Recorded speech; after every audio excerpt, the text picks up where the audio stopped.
morning, good morning. Come on in, take a seat. We're going to make a start. So good morning, ladies and gentlemen, IPA supporters, members. Welcome, my name's Kate Alton, partner from PwC, soon to be part of Sign Advisory, rather exciting scaled public sector consultancy. So coming soon, stay tuned.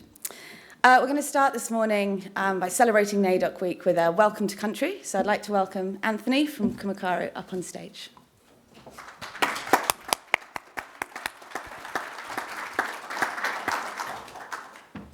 Sorry, I don't like using microphones, so can everyone hear me okay? Thank you. Nā nari Yankamia, nā nari Anthony Watipara Wilson, nā nari Ghana Miu, Peruchi Ghana Tangi Wandi, Valiang Branga, Peruchi Ghana, Ghana Yarta. So my name is Anthony Wilson, my totemic name is Watiparo. Watiparo means seal. And it's a pleasure to be here this morning to welcome you to country. It's an even bigger pleasure to be able to do that in language as well. For my family, we obviously weren't able to speak language for a long time out in public, so now to be able to do so is amazing, and it shows how far we've come as a country to be able to achieve these things together. So I want to thank you for allowing me to be here this morning, to be able to welcome you to country, and on behalf of my family and my community, welcome, and we hope you have a safe journey through Ghana country here today. Before I go, I want to also pay respects to other First Nations people right across the world. I want to make sure that we pay respects to your traditions, your customs and your beliefs, and that they're also well respected here on Ghana country as well. So again, thank you for having me. Enjoy your day, and enjoy your Friday afternoon as well. Thank you.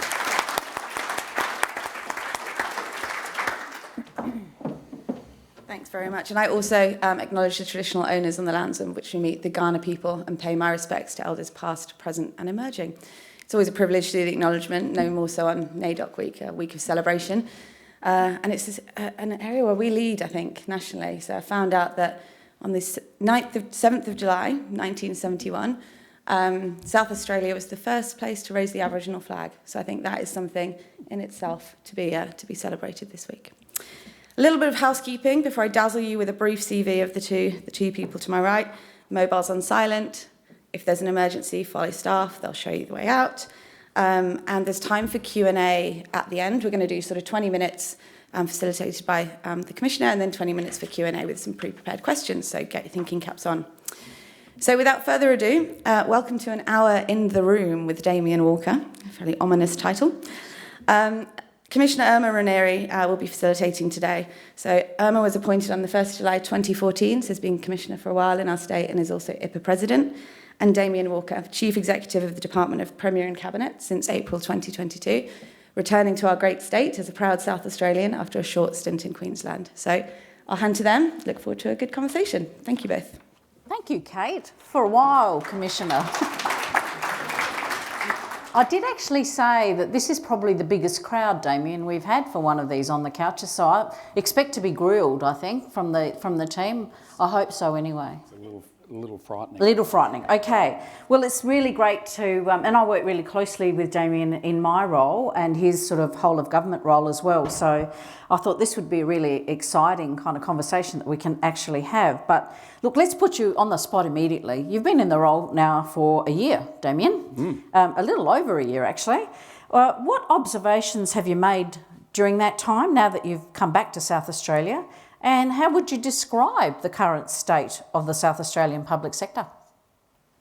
What a good question. And by the way, please be kind, Commissioner. I thought we had an agreement. So can I acknowledge the traditional owners of the land in which we gather and pay my respects to elders past, present and emerging. I think I've been back now 14 odd months, and it's wonderful to be home. Probably two observations. One being I was away for 13 years, but there's this sort of juxtaposed, but not a lot had changed within the sector. So, and I mean this in a nice way, in that there were lots of friendly faces, people that I remembered me and that I remembered. There was a lot of familiarity to my return, so that was helpful and made the first few weeks a little easier on such a big change. But probably more importantly, and this is the juxtaposed element, there is a really there is a really ambitious element to the public sector that I don't think is matched in the private sector. So I'm really pleased to say that the folks that I meet with on a regular basis have really high ambition for what South Australia can achieve. And I'm not suggesting that that's not the case in the private sector, but I think our eyes are a little higher and the eyes compared to our stomachs are a little bigger, which is a really good thing for the public sector to be. We need to continue to lead. We're not the only leaders in this space, but I've been really pleased to see that there is a level of ambition that still exists in the public sector, and probably a little more so than I imagined or remembered from when I was last here. I'll talk about this a little later on about what I would like to see more of, and it's actually more ambition. So I'll talk about the desire for me to turn it up to Spinal Tap 11, but that'll come. That's fine. So I guess just following on from that, so 14 months here. I know you were a chief executive or secretary in Queensland, but not in this kind of role. So in terms of leadership, so I'm really talking about the approach to leadership for yourself. What's changed for you in this current role versus what you used to do? Yeah, so I, for whatever reason, Queensland called them Directors General. It sounds very fancy, but Queensland, yeah. It's very Queensland. So I was the head of the Department of State Development, Infrastructure, Local Government and Planning. So it was the big economic development sort of portfolio. So there were certain common elements where, when it came to anything economic development, my role across government was rather significant, and so that ability to work in partnership with other Directors General and Senior Executive and departments at large, work with councils from across Queensland, work with the private sector in particular. So there was a very large family that I needed to help militate to achieve the outcomes that we'd enunciate and then try and deliver on. So that's a core to what I currently do. I guess increasingly though, everything is now of interest to me, and so that's been a pleasant surprise. So whether it's a conversation with Dr. Robin Lawrence about ramping, or whether it's a conversation with Jackie about a child protection matter, or you with regard to a public sector matter, they're all now of interest. So I guess my span of interest is just far wider, but the same operational approach, which is be collaborative, cooperative, and engage across the sector and beyond. That's still the base approach. Good. Well, I like working with you, Damien. So there you go. There's some feedback. I think that's the nice bit. Now you ask me difficult questions. I know where this is. I've seen you do this before, Commissioner. Look, and those of you that have been in the public sector for a while, many of us have actually really are excited about actually innovation and improvement within the sector. So a lot of us have been here for a while, and we keep trying to make the changes I think that are necessary. So what's your view about that? Because, if I can be bold, I think there's a whole lot of things institutionally or, work that we're doing that's sort of front-facing or working across departments that often is a bit of a barrier. But we're all keen on innovation. What's your take on how we might actually improve and innovate and look towards the future? Oh, okay. I could bang on forever here, but I won't. You have more of a chance after. We've got So I'll be reasonably quick. I think Jess Leo Kelton, my head of communications, has told me not to say the following, but I will anyway. So she did say I had to control you. That's right, but she's far enough away that I'm just going to go for it. So all right. I think innovation in my view, and so I'll speak at a high level, and I know it'll frustrate a number of people who want to actually talk about innovation in your workplace and precisely what examples am I referring to, but sadly, because of your previous question, I get to sort of go across the entirety of the sector. My strong view is innovation, as it pertains to the work we do, actually comes from the rank and file, from our workforce at large. We seem to have this desire to put in place a mechanism to drive innovation, which does nothing more than actually take innovation away. So we end up coming up with schemes where come up with your best idea, and it then needs to bubble its way up to someone like me who will then determine whether it was a good idea or not. That's not innovation. In fact, that seems to be the right way of ensuring that good ideas die. So I'm after people innovating locally, coming up with ideas that we think will be better for South Australians and implementing them. And as long as they're generally not going to cost an absolute bomb and they're not illegal, my view is you should be just cracking on. Now, that'll upset all of your chief executives and your immediate managers, but that's part of the challenge we've got, where we've got this delicate balance between ensuring that there's an appropriate level of discipline within the public sector, and there should be for a whole bunch of good reasons, but equally it does nothing more than stops people from saying, why do we do it this way and why couldn't we do something different? But then you've got to write a minute in triplicate that finds its way up the system, and we've got to find a way to not have that happen. So to a certain extent, I'm suggesting that you should seek forgiveness, not permission, when it comes to innovation. And to the extent that it doesn't cost a fortune and it's not illegal, crack on. And so I guess I'm enunciating a slightly enhanced level of appetite for going up the risk curve when it comes to innovation. I think we need to set some guardrails around, where it should be and where it shouldn't be. But for the most part, that's what I'll certainly be talking to my chief executive colleagues about. Because there are some really difficult issues that we as a public sector confront, and I'm sure there are answers to many of these difficult issues that could actually just come from our own staff, as opposed to, and I say this with all due respect to our former PwC colleagues and others, don't necessarily need to come from elsewhere. We've got some answers. We just need to find better ways to implement them. Sorry, I told you I could waffle on about this. No, look, I agree with you. If we could actually summarise, I guess, so one of the things for me is that you really need to work hard on your leadership. As you say, it happens at the local level, so developing those managers and leaders in how they actually allow people to take that responsibility for change, basically letting the decision making be at the sort of front line. That's where they're dealing with it. Are there any kind of principles that, and I know we've been talking about public sector reform, are there any principles or mantras or things that we could go out there and actually, I think you need to kind of start almost a movement in terms of, public servants.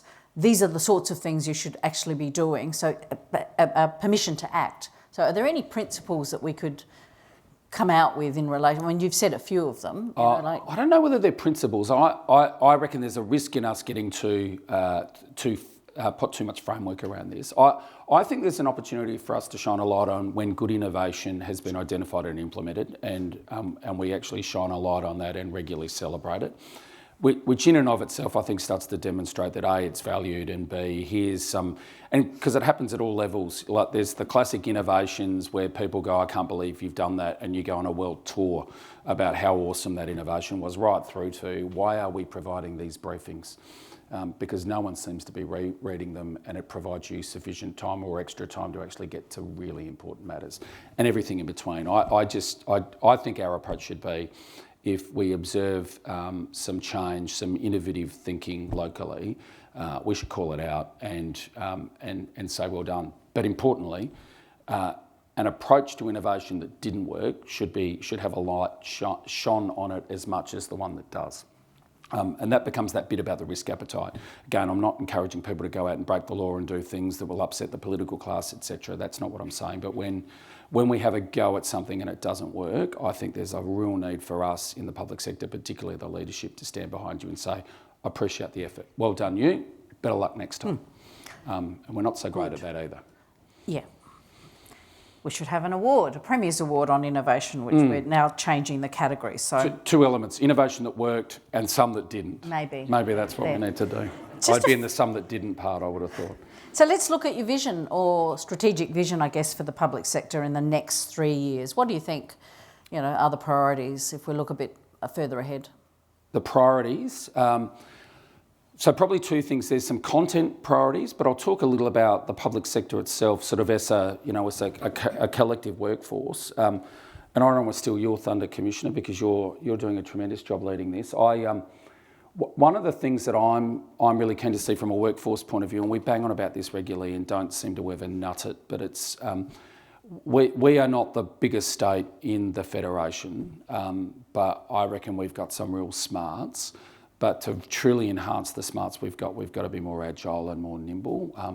And we continue, and I think just by virtue of how we establish, the sector itself with departments and chief executives and budgets by department and legislation around those departments, we find ways to ensure that silos exist. And so I'm really keen, and I know you are, Commissioner, over the next 3 years to try our best to, we'd never get rid of the silos, but to the extent we can start to reduce them, because I'd love to see when we have higher priority activity emerge, whether it's something like, for instance, the focus at the moment on decarbonisation and the role that hydrogen might play.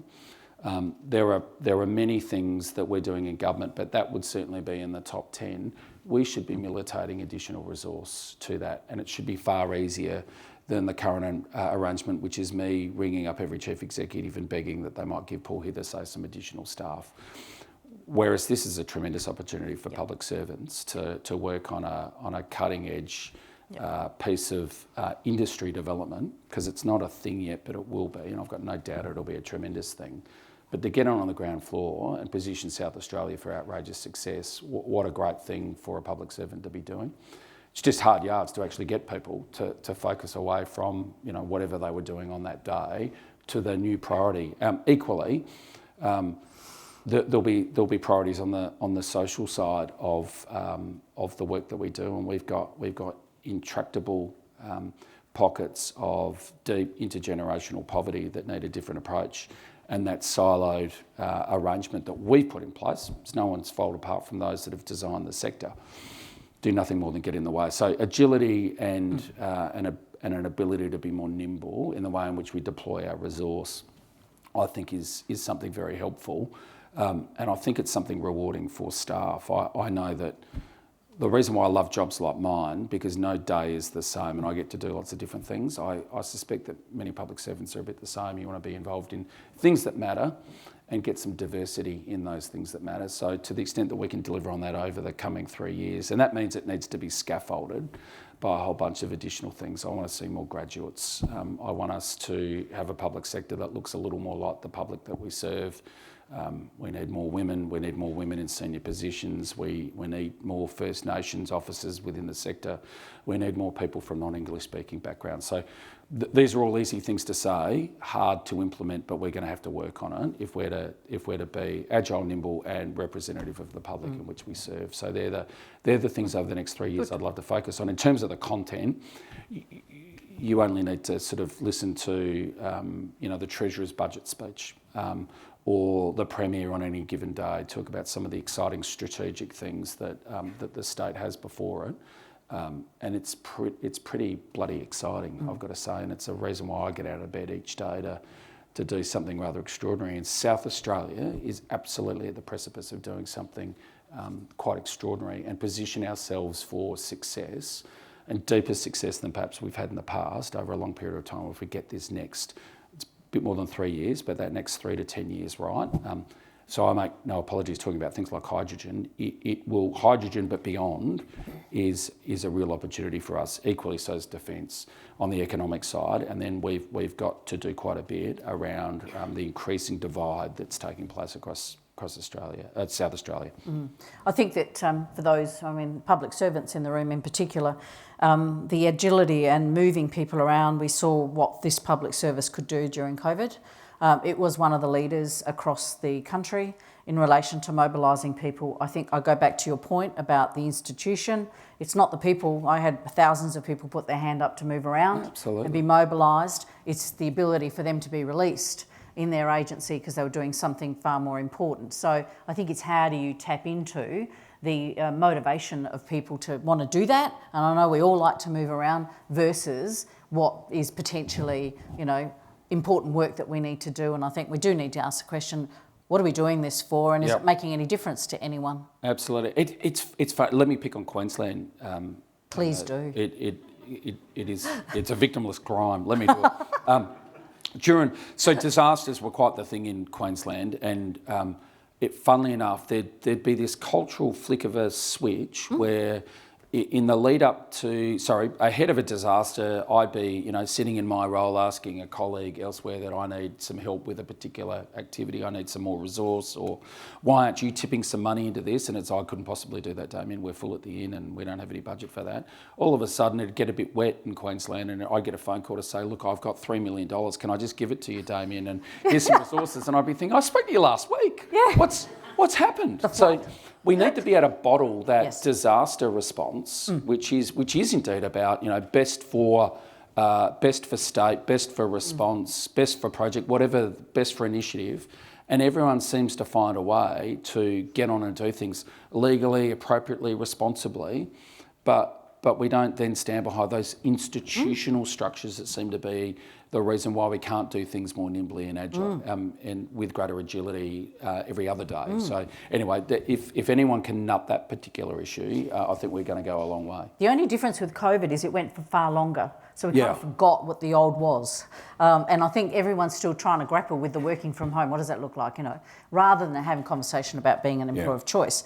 We're going to do a quick, these are some of the questions from the audience, the Slidos, and then I am going to open it up. But some questions that people had posted online. What surprised you the most about the first year in the top role? Surprised me the most. This won't surprise anyone, and this is not dissimilar to my previous roles, but now it's just everything. But you would think that I'd spend a good majority of my time sitting in a room pontificating about the long-term future of South Australia. Sadly, it's not the case. You deal with lots of little minor things on a regular basis, but even more so than I might have imagined. So part of my challenge is to put really good staff around me who make me look a lot better than I am, I can assure you, and let them focus on the more strategic matters. And so people might have noticed within the Department of the Premier and Cabinet itself, we've made some structural changes so that there's actually a Deputy Chief Executive who we guard jealously, who can focus on the policy matters of government, because I invariably get sort of more focused on Chief Operating Officer type things. So that's more the challenge that I've got, and I was probably surprised as to it was just more on steroids than perhaps what I'd previously experienced in Queensland. But the great thing is you're very supportive of someone else actually taking the lead on that and giving them your support, which is great leadership as far as I'm concerned. So well done, Damien. Because this next question is from someone in DPC.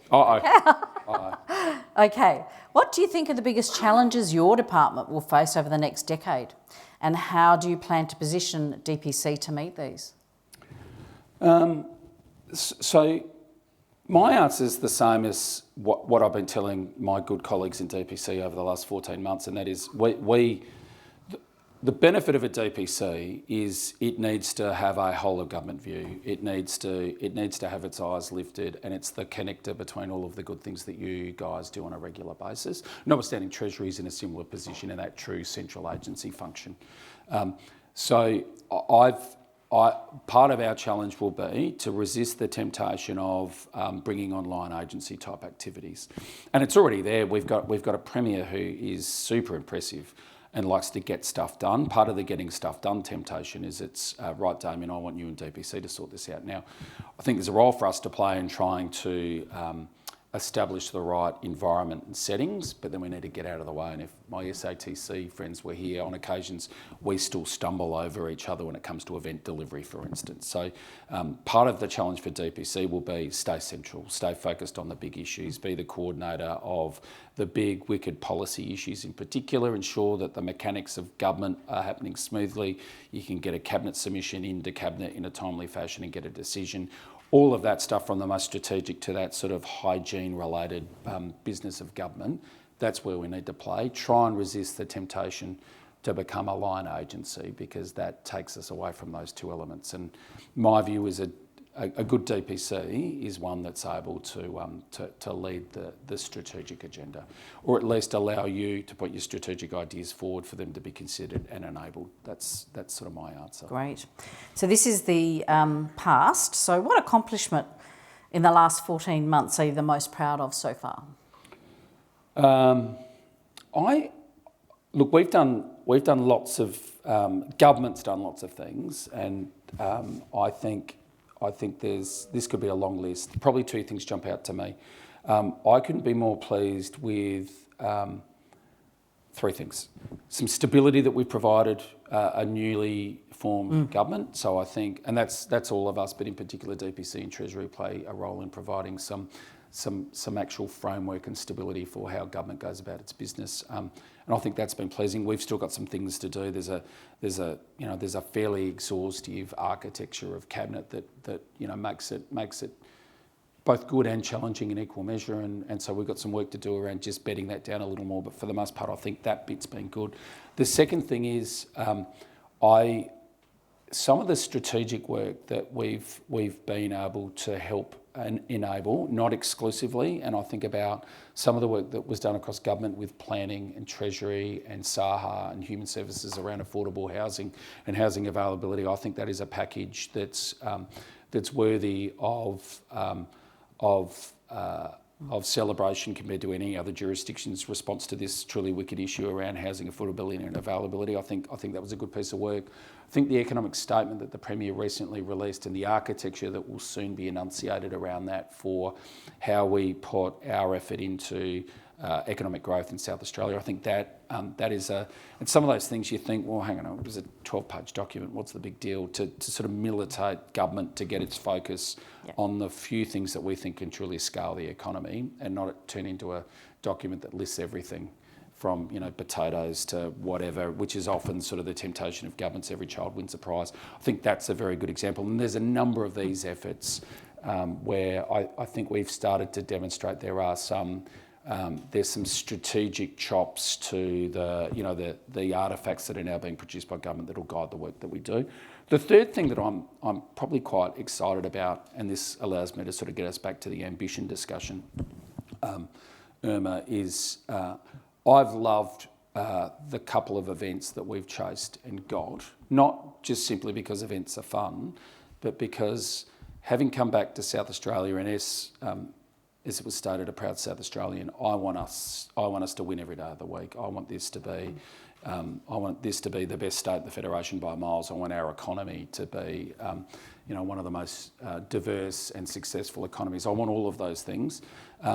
The psyche of South Australia still needs some work. There's a level of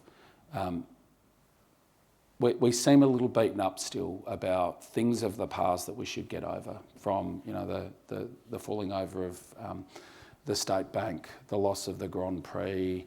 There's a number of things that still seem to give us a level of concern, and so that when I find and when a number of us find we're having conversations, less so in the sector, but elsewhere around, well, why wouldn't we do that? I get answers like, but come on, Damien, this is South Australia. That's not good enough. And we need to start to lift our eyes increasingly, and our ambition needs to be far more significant. So that's why I've got to say, when a Premier decides that he's going to go get Gather Round from New South Wales and it was designed for them, I like us having a fight, and I like us throwing a few punches and actually landing them. And that was a good demonstration that South Australia absolutely should be going after big events. More importantly, it should be winning them and then nailing them. And that's exactly what we did. $83.5 million worth of economic value. No hotel or restaurant was available that weekend, and we're just going to do even better next year. Those little things matter, and the feedback, and I don't know about you, but the feedback that I got from anyone that came to South Australia was, how awesome is SA? And the answer is absolutely it is. And so our expectation should be that we know it's awesome. We should be expecting everyone else to know it's awesome. And that's why events aren't a bad thing, but more importantly, they help drive that improvement in our ambition. Because I want us to be like, can I poke fun of Queensland again? I want us to be like Queensland, who honestly think, 2032, why wouldn't you go after an Olympics in 2032? Because we're exactly like Tokyo, Paris, Los Angeles, Brisbane. That's the ambition we need. Great. Oh, that's good. Well, hopefully the grand final's here and Port Adelaide's in it, but anyway. Okay, so let's look forward. If you look to the end of, so we look back and you've been in South Australia, what would you like your public service legacy to be here? My public service legacy. your I legacy. don't want any public service legacy, but what I would like is, so what I'd love the public service to look like, this won't be about me, but Perhaps your leadership.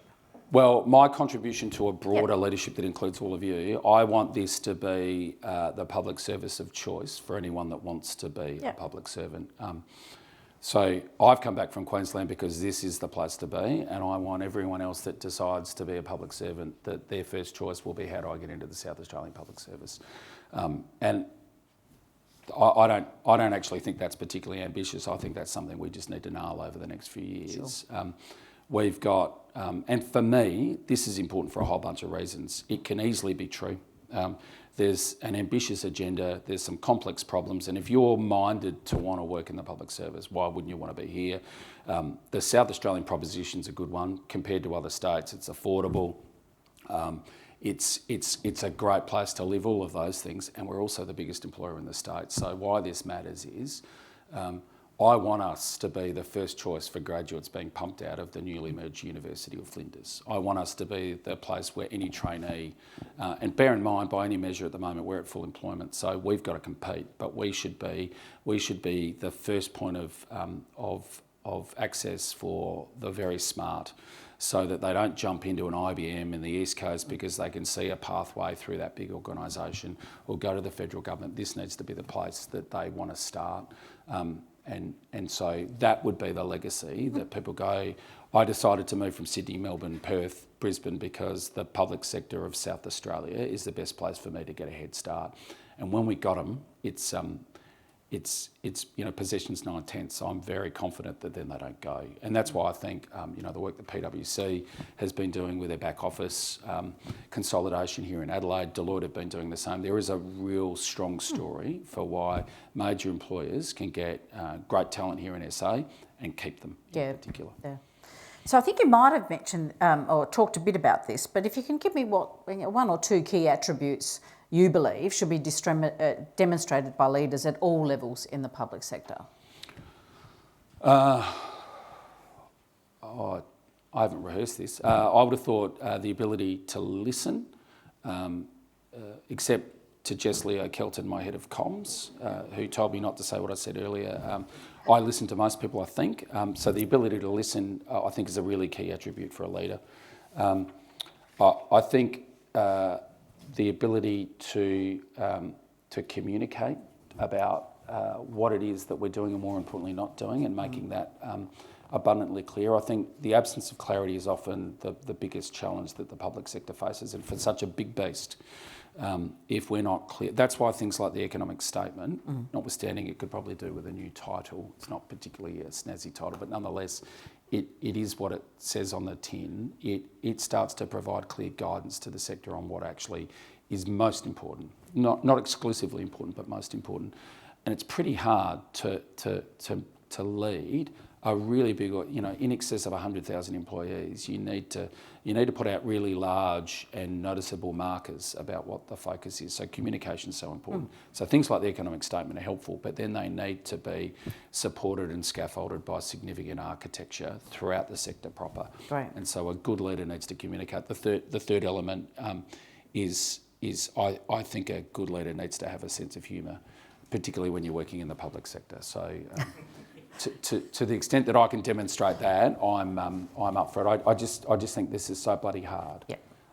And I know particularly some of our frontline workers, from police right through to nurses, doctors, child protection workers, all doing a fabulous job. This is pretty bloody hard stuff, and it's much easier sitting in the rarefied heights of DPC. So I think a sense of humour, particularly in leadership roles, is important. Important. Well, both our teams were laughing, so it's either at us or with us. It'd be at us, I would have. Okay, good. Mine would be definitely. So the economic statement, just to be clear, I had seen it, but when you asked me to speak on inclusion, I actually think that's where most public servants have probably missed a bit, because it talks about that social justice and the inclusion of everyone in the prosperity of the state. And so I think we probably need to do a bit more work with those that work in the public sector around the economic statement, because it says, I think then we say, oh, that's to do with the prosperity and sort of the economics, but there's a lot in there around including citizens of South Australia and their prosperity. There is, absolutely. In fact, there is no greater lever that we can pull for a whole bunch of reasons, particularly on the social side of government, than provide for a job. Exactly. And so the dignity of a job, the opportunity that comes from a job, that fundamentally sits within this economic statement. More importantly, the economic statement also has an environmental element to it. Yes. Decarbonisation features largely throughout it. So it's a bit more than just an economic statement. I've got to say I'm very proud of it. There is more to come. No one should go and read that and think that'll answer the world's questions, but it certainly puts us in the right direction. And it's at least we have 150 more downloads of it. That's what I'm hoping for. All right, look, we're ready for questions from the audience. Are you leaving, Grant, or you want to ask a question? Up you come, that's right. Why don't we get started? The microphones are over there, so once the next, just get up and ask the question. Grant. Damien, I have seen quite a lot of discussion around stewardship. Glyn Davis has recently put out something in the Financial Review around the importance of stewardship. I'd like your views on the notion of stewardship and how it might apply in South Australia. So I must admit, I wish Glyn were here to talk to this because he's actually excellent at a whole bunch of things, including this. My very simple view of this is the people in this room and beyond endure well beyond the political class, and even the likes of me that'll come in and out. Chief executives come and go with the flavour of government, or they're only as good as their last day. The bit that endures is indeed the public sector, and you've got a role to be stewards of the public sector and the policy in which you own. And it's not just about the provision of advice and pushing widgets through. You need to deeply care for the content. And so for me, and Glyn will do a far better job at this. And if you've read and he's written papers about this, he gives you a very sophisticated view of stewardship. My view is it's why you're here anyway, because you care, and this is bigger than just 4-year election cycles and serving the government of the day. You're here to serve the people of South Australia, and that's why I'm here. There's a tension, however, and so without balances and checks in challenging stewardship, sometimes public servants can start to get into beyond stewardship into a heightened level of protectionism of something that they deeply care about, as opposed to what might be. I'm touching my microphone. I shouldn't do that. Compared to what actually might be in the best interests of South Australians, and so that's why it's always important. That's why I think there's that balance between having a political class and a public service that's strong and well positioned, is that it provides an appropriate level of tension, because I've seen in many instances, probably including myself, that there are things that I just get rather dogged about, and I go beyond stewardship, and I think that's one thing we all need to be cautious of. But anyway, a very poor example of what Glyn would have otherwise provided an answer to. Okay. Thank you, Damien, for such an honest and open presentation this morning. I've really enjoyed it. My name's Laurel. I met you about a year ago at the Premier's event when I spoke about community engagement. Yes. And then followed it up with an email. Previously, the previous CEO put out something about we want to be the easiest government to deal with, which was still on the intranet website for a while. I noticed that's now been removed. The question is, community engagement. Are we ever going to see it back in the form that it was when Jay Weatherill was in power? It's not just about us coming up with innovation. It's also about working collaboratively with the communities in the areas of interest, whether it be, down on Lot 14 or with, I'm a Flinders Uni student as well, so, with Flinders Uni or any of the unis. Like how are we going to embrace community engagement in our government in the form, well, maybe not even in the form, but in the glory that it was back when Becky Hurst was on a panel and Irma and, you know, and Better Together there was training. Now there's nothing, you know. I'd love to see some of that innovation back. I like that. I probably don't have a great answer then. We probably need to do more work on this. Two things I'd say. One is I think we need to... I like the use of the term engagement as opposed to consultation. I think sometimes we confuse the two. And I get nervous on occasions around claims that, particularly for initiatives where government has to do something or has made a decision to do something that will then undertake and announces that it will do it. Think a project, particularly an infrastructure project, and then purports to be undertaking a level of consultation. I think we need to be really cautious about what we call it, and more importantly, what's up for grabs. There will be some elements that are up for some level of influence, but for the most part, you know, the government's made a decision, and our role then, having provided advice, once government's made a decision, our role is to implement. We might better, if it's a transport project, might better talk about landscaping and, you know, what, etc. There might be some issues around egress access that we can amend, but for the most part, that thing's happening. I reckon when we confuse it, we say we're now out for consultation regarding it, and people's expectations get raised around, well, I'd like to have this project quashed. We then start to fail them by virtue of that's never on the table. What's on the table is what landscaping one might like. So clarity is really clear for me, or important, I should say. I think we need to get better in the engagement space. I'm a bit excited about two areas of, you know, major public policy, which I think are now, and we haven't done it yet, but we soon will. We've commenced at least. Is if I think about the economic statement piece, but in particular, how do we truly scale the opportunities around decarbonisation and the role that hydrogen will play? And how do we get the greatest level of value out of AUKUS, but not just AUKUS, defence more broadly? These are true engagements with universities, the private sector, local government and communities at large, because these are off the scale big, and we do not have a monopoly on wisdom. In fact, the South Australian government is simply a player in a broader space there. So that will be an opportunity for significant engagement, and I'm pleased to say it's starting to head down that path.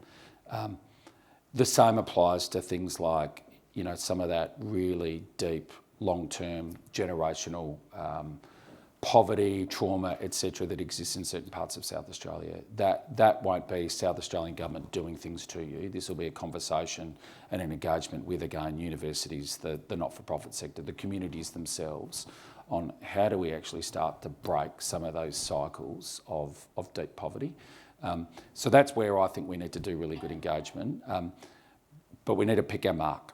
So where we're truly needing the full community involved, we should do it. When it comes to a particular initiative where government's made a decision, I think for the most part we can certainly have a conversation about the elements that are up for grabs, but let's not pretend it's consultation. I probably haven't done a good job apart from saying let's spend more time on when we engage and how we do it and do it well.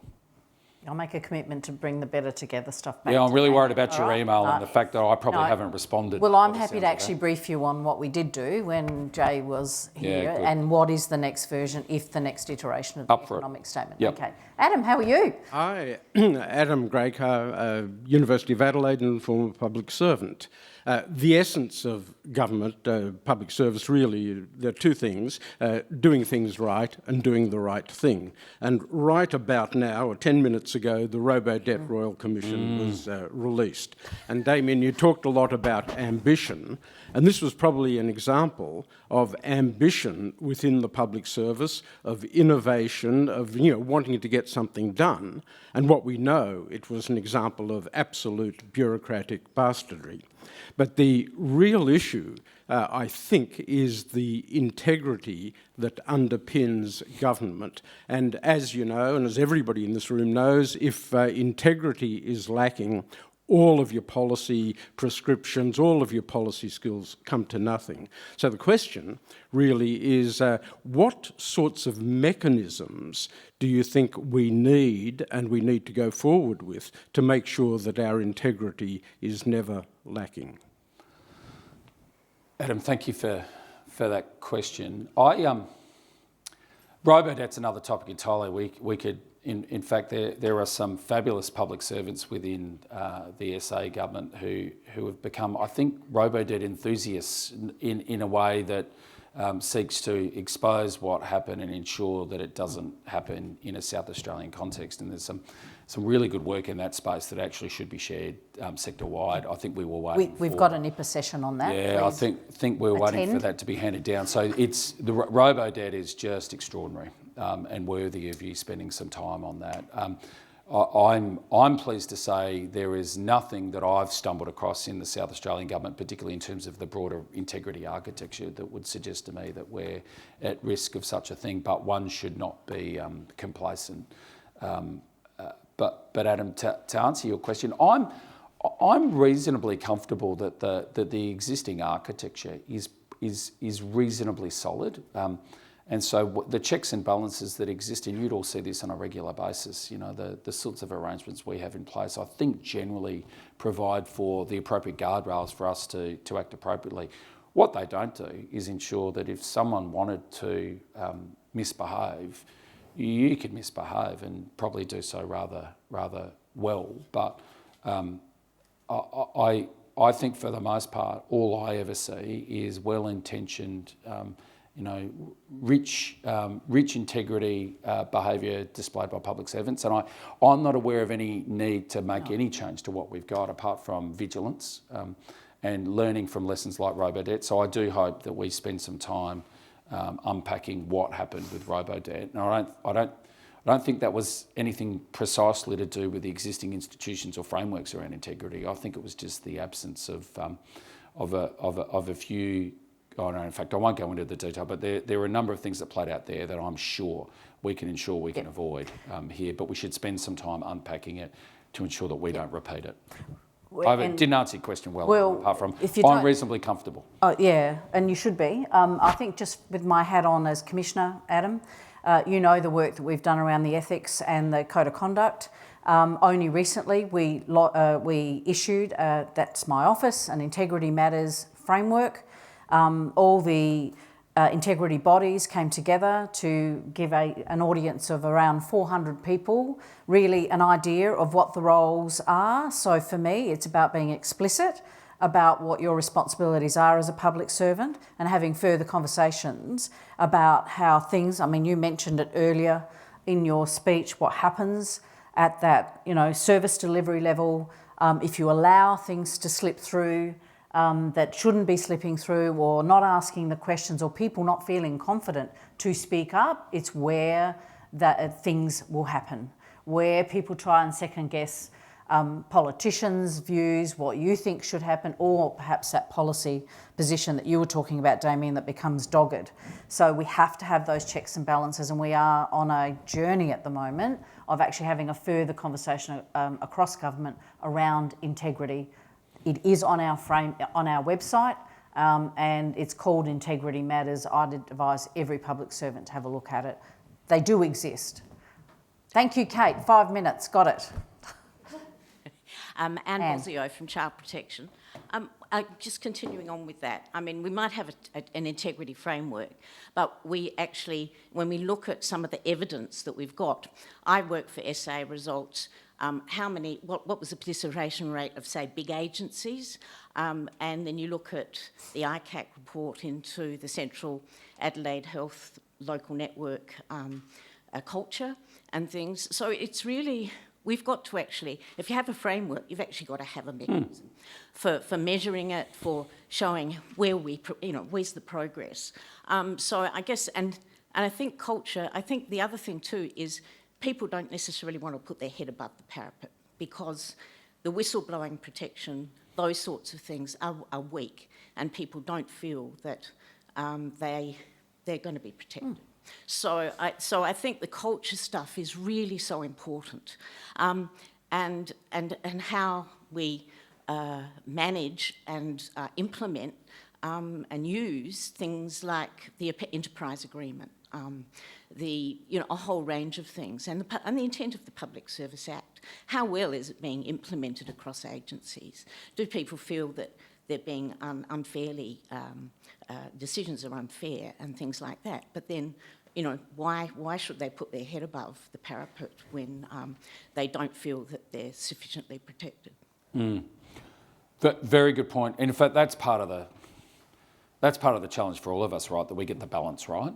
Because equally, we started this session, me being asked questions about innovation, and me clearly pointing out that I'd like to see a greater level of movement up the risk curve with regard to that. The more we put in place more difficult arrangements for how we go about our business, the more it works against that. But equally, I couldn't agree more. If I look at the arrangements we have in place, they are benchmarked well against most other jurisdictions. They look exactly like one would expect us to have. The operation of them, the application, and I regularly, as the Chief Executive, we regularly get complaints and matters that require investigation. Where I get frustrated is because I think it sends messages, is it takes forever to undertake an investigation, and so the person that's made the complaint feels aggrieved. The people involved in the complaint feel aggrieved. Invariably, some of these matters are so difficult to find, to have a finding that's actionable, that you get to a 9-month period and we sort of agree to disagree and the world goes on. That's some of the challenge that sits with all of this, and it does nothing more than make it murky and difficult for people. So we just need to, I think the frameworks are pretty good. Their application needs to be improved, and it's fair to say when I provide these high-level comments, there are pockets of the public sector that we need to put focus into. That's not what I'm saying. I just think at large we've got the right things in place. Our role now is to just try and implement them to the best we can. I suppose one of the things that I did have, one of my roles previously was R&D and innovation in the Economic Development Authority. Yep. And it really is about people, and it's about trust in within workplaces and things, because you're not going to then get people opening up. Absolutely. Less. And so that comes back to leadership and things. But I think another measure too is to look at other evidence that we've got, employment grievances and things like that. What's the tribunal findings around a whole pile of things? What's the themes that come out of some of those areas? And also, what complaints do unions get from members as well? And that's all available too, Anne. So they're very good points. We've got time for one last question. Thank you. Hi, Damien. My name's Stefan. Thank you for this session. Very interesting. Really enjoying it. I'm wondering what you think South Australia does well, and perhaps how that can be enhanced. Thank you, Stefan, for the question. Look, we do lots of things well. It's so I could, and I'm mindful I've got 3 minutes and 23 seconds of counting. So it depends on what day and what I've had a look at. What I think we do well is. And notwithstanding the question about engagement, I think what we do well is we collaborate. And so one of the things that I want to spend a bit more time on within the sector is starting to break down some of those institutional silos that actually prevent that. Because I think when South Australia does well, it's in areas where it's been able to open its arms up and embrace industry, universities, the not-for-profit sector.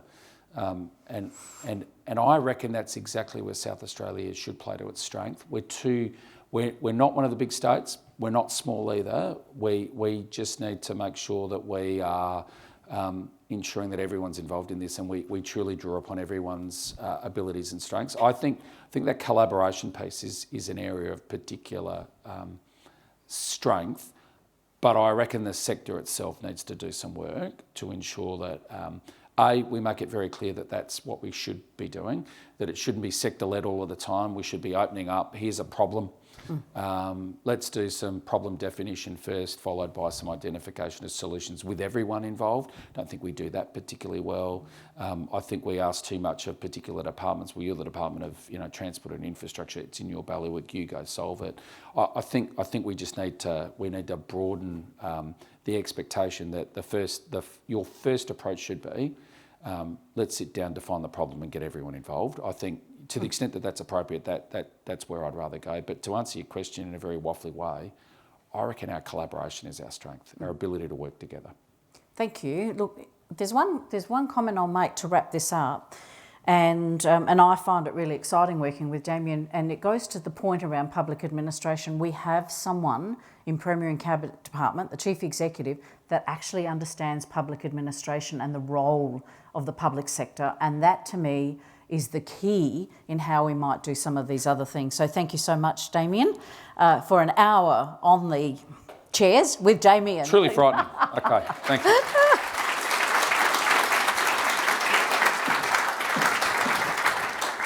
Thank you so much both for a very wide-ranging, open and authentic conversation. I think a couple of takeaways from me is it's been really interesting hearing that ambition for the public sector from two powerhouses of the public sector, but that need to balance with the role of government in scaffolding, but enabling innovation and all those guardrails we've talked about in terms of values and key kind of metrics. That's been really interesting and really appreciate your time. So join me in thanking both our speakers today for a brilliant conversation. Finally, just like to acknowledge IPA's other major partners, the Australia's Senior Leadership Committee and IPA's personal members and councillors.